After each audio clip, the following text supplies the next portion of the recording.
Alhamdulillah kita masih diberikan kesehatan sampai hari ini untuk bisa kita mengikuti acara pelatihan BIM di Praba Engineering Service. Okay. Before we starting to design route, for your information, several things that are very important in construction work are surveys.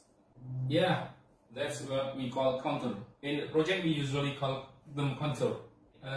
Survey instruments such as GNSS RTK, total station. You already practice the total station? I'm using Insight to collect data topography. Okay. LiDAR and 3D scan. The heads, Yeah, before you create the calculation, the heads, it's if you have no code, there's no heads unless you create heads with the compute material. There is two different heads proposed. First, with the different calculation with the surface, and another one with the material. You can add material out inside that circle. Everything should be closing. okay, so how we will do this? So we have to separate code, right, for this? Yeah, last time I already gave you three type of create assembly. One in polyline, number two by link, number three is by sub-assembly composer. So it is not possible in here to create heads with the link and polyline. Yes, that is right, exactly. Okay, it's a little bit complicated. It's we working looks like create and design intersection for the transition. Yeah, I see. By the plan picture, I think it's the same the material, but maybe for the detailing it should be different, right? Maybe the elevation or the width of the tool.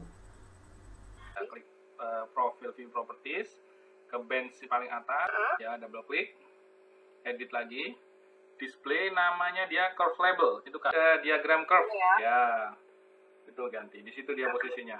Tuh, yang terakhir, kan ini udah final nih. Oh, harus di save ya. Jadi save as and save. Include and save. Kita akan mendesain namanya safety barrier. Nah, safety barrier atau safety berm istilahnya itu dipakai untuk pengamanan pada posisi hauling road di alat-alat berat agar ketika dia menikung atau posisi agak licin, ketika terjadi sesuatu yang tidak ingin, katakanlah terpeleset, maka tetap aman. Lama dan tidak smart gitu. Jadi kita harus banyak manualnya. Tapi kalau kita menggunakan sub-assembly composer, parameter-parameter yang kita inginkan. Nah terus itu yang nomor 2. Jadi cara kerjanya ketika kita sudah membuat sub-assembly composer, kita langsung running di Civil 3D-nya.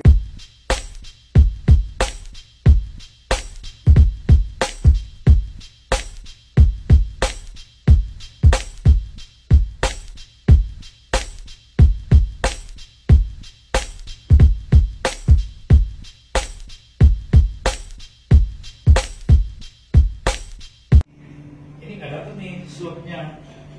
Kalau sampai dengan sekarang masih dapat. Kalau sampai ke sini Nggak dapat. iya. Tuh. Kalau tahu ketemunya volumenya sekian kubik, kan ini dasarnya dari mana? Gitu. Bukan asal terima data 306 kubik. Apa ini katanya kamu? Nggak bisa buktiin. Bisa kita buktiin itu Pak. Apa namanya 1,5/1 dengan jarak 5 meter, kemudian sisanya terhadap existing 2/1. 25 saya ganti 5, 5, 5. Ada 4 yang diganti.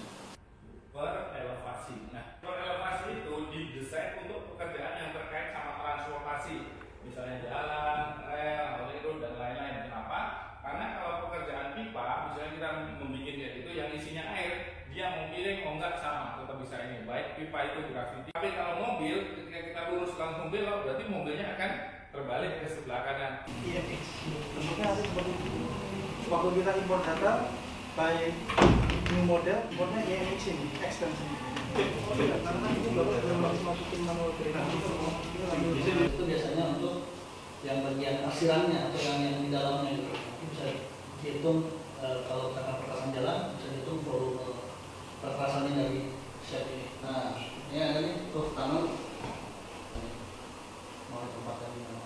Yang pertama PPI elevation. Ya. 200, enter 2 kali. Nah, sudah jadi. Kita pemakaiannya kalau kita tidak custom. Lalu create section views, taruh di tempat kosong. saja. Oke. Nah, seperti itu ya. Biar tadi keluar kembali ke koridor properties, lalu ke tab boundary, ditunjuk dulu, baru klik kanan koridor extend as outer.